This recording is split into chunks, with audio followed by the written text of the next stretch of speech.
السلام علیکم۔ ایک بہت بڑے تاجر کے پاس ایک شخص ہیرے تراشنے کا کام کرتا تھا، جو اپنے کام میں ہنرمند اور حد سے زیادہ ایماندار تھا۔ تاجر اس سونار کی ہنرمندی اور محنت سے اچھا بھلا نفع کمانے کے باوجود اسے مناسب معاوضہ ادا نہ کرتا تھا، جس کی وجہ سے وہ بمشکل اپنے گھر کا خرچہ پورا کرتا اور اسرت میں گزر بسر کر رہا تھا۔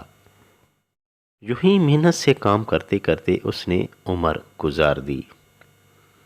دن گزرتے رہے اور وہ جوانی سے بڑھاپے میں قدم رکھنے لگا۔ اس کے بالوں میں سفیدی آنے لگی۔ اس کی اکلوتی اور لاڈلی بیٹی اب ایک خوبصورت دوشیزہ کا روپ دھار چکی تھی۔ سونار کو اپنی پیاری بیٹی کی فکر ستانے لگی، جس کی وہ بڑے دھوم دھام سے شادی کرنا چاہتا تھا، مگر وہ اپنی قلیل آمدنی میں سے کچھ بھی جمع نہ کر سکا۔ بیٹی کی شادی کے لیے سونار کاریگر نے تاجر سے کچھ رقم بطور ادھار مانگی۔ کروڑ پتی تاجر نے رقم دینے سے معذوری ظاہر کر دی۔ سونار اپنی قسمت کو برا بھلا کہتا ہوا گھر لوٹ آیا۔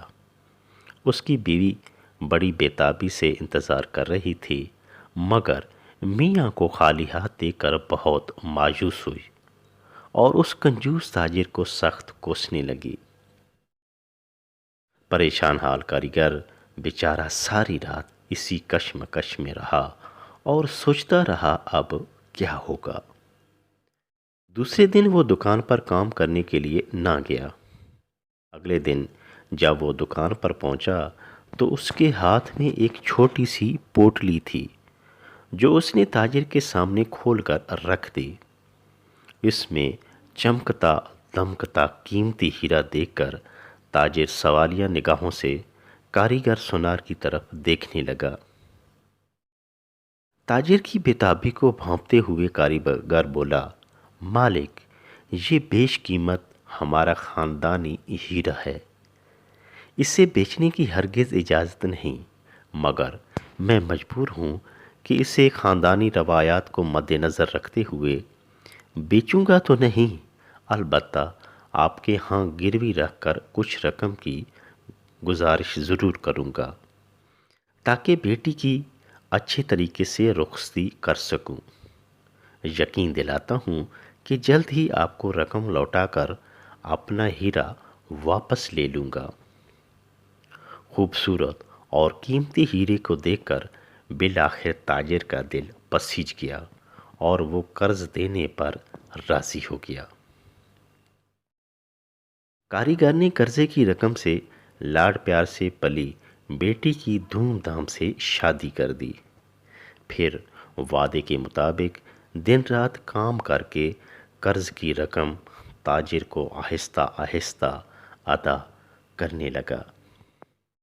آخر وہ دن بھی آ پہنچا کہ کاریگر خوشی خوشی تاجر کے پاس گیا، کیونکہ آج قرض ادا کرنے کی آخری قسط تھی۔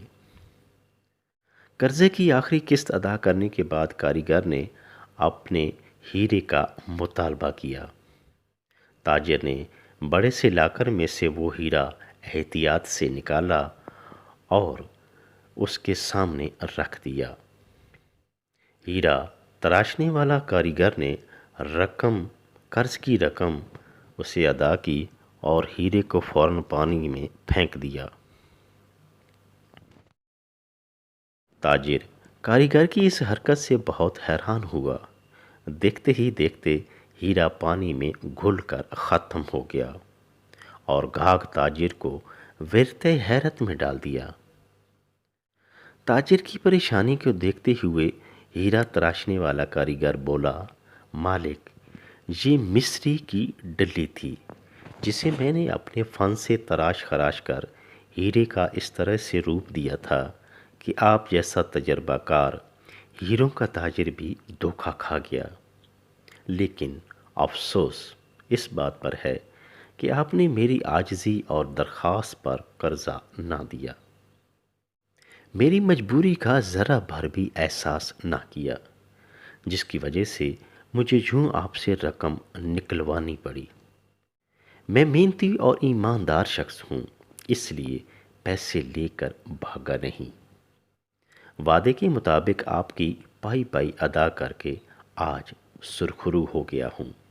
افسوس کہ آپ نے میرے فن، میری محنت، میری ایمانداری اور میری کئی سالوں کی رفاقت کی قدر نہ کی۔ میرا دل ٹوٹ چکا ہے۔ آپ جیسے بے رحم اور پتھر دل انسان کے ساتھ اب ایک پل بھی نہیں گزار سکتا، اس لیے ملازمت چھوڑ کر جا رہا ہوں۔ اتنا کہہ کر کاریگر اٹھا اور فوراً دکان سے باہر نکل گیا۔ تاجر پھٹی پھٹی نظروں سے کاریگر کو جاتا ہوا دیکھ رہا تھا اور اپنے کیے پر سخت نادم تھا۔ تو عزیز دوستو، اپنے ارد گرد کے لوگوں، عزیز دوستوں، اپنے ملازمین کی قدر کریں اور ان کی عزت کریں، تاکہ آپ کو بعد میں اس تاجر کی طرح پچھتانا نہ پڑے